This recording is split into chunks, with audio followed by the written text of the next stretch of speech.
Hello, welcome again. We are covering the subject thermodynamics for civil service mains, IFS, and various gate exam. Next topic in the chapter of thermodynamic cycle is your dual cycle, limited pressure cycle, or mixed cycle. Okay. In the last video, we studied diesel cycle and we studied that this is used in compression enriched engine, but actually diesel cycle does not completely simulate the pressure volume variation of your compression enriched engine. Okay, because in compression ignition engine, fuel injection starts before the end of compression stage. So for this, a new cycle, that is where dual cycle is devised, in which there are five processes. 1 2 is your reversible adiabatic compression, 2 3 is your constant volume heat addition, 3 4 is your constant pressure heat addition, 4 5 is your reversible adiabatic expansion, and 5 1 is your constant volume heat rejection. Okay, so this is the pressure volume diagram, and this is your TS diagram. Okay, so now we have two processes in which heat is added, that is 2 3 and 3 4.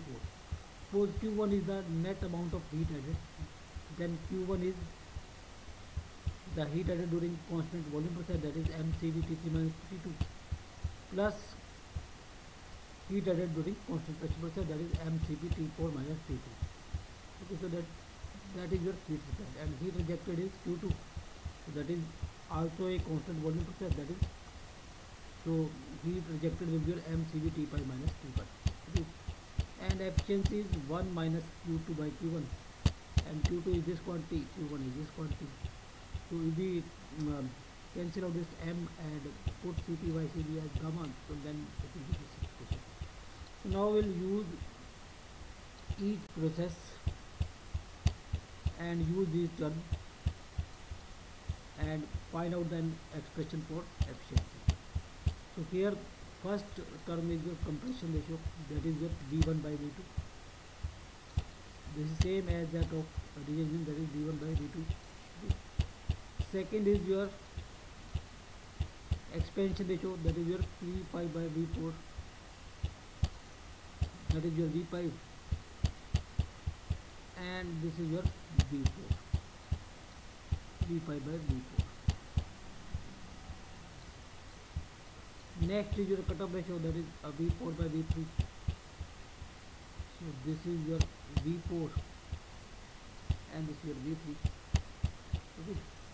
Next term is your pressure ratio, that is your P3 by P2, because in 2 3 process the volume is same, so the ratio of pressure P3 by P2.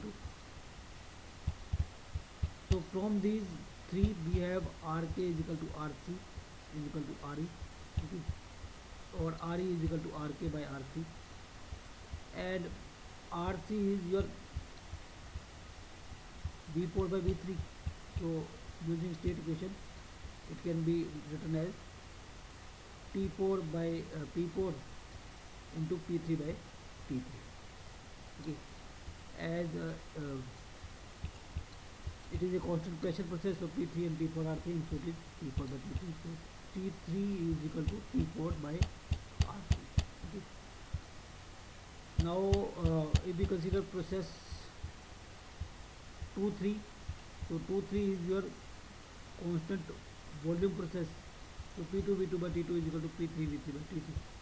So V2 V3 will cancel out, so P2 will be your P3 P2 by P3. Okay, and P2 by P3 is your or P3 by P2 is your RP, so RP is divided, and P3 is T4 by RP, so that is T4 by RP into RP. Okay, so this is your process 2 3. Now we consider process 1 2. 1 2 is your adiabatic process, T1 by T2 is equal to V2 by V1, therefore combination, or V1 by V2 is your RK, so it will be 1 by RK gamma minus 1, and T1 is and T2 in terms of T4 is this, so T1 is T4 by RC RC RK gamma minus. So now we have T1 in terms of T4, T2 in terms of T4, T3 in terms of T4. Okay. And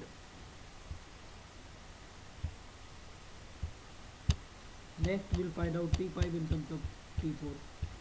So T5, 4-5 process is your isentropic process. So T5 by P4 is equal to P4 by D5 is for gamma maximum, and V5 by V4 is your expansion ratio. So this is RE gamma maximum, and T4, now we have T5 in terms of T4. This, now putting these values all are in terms of T4, so temperature T4 will cancel out. Okay, and we will get final expression for dual cycle. So that is the you need not to remember all this expression. Just remember the way we have found out this expression. We have found out all the temperature in terms of one another temperature. We have found out T1, T2, T3 and T5 in terms of T4 and these terms. That you have to do when you solve the numerical. You need not to remember all these complicated formulas.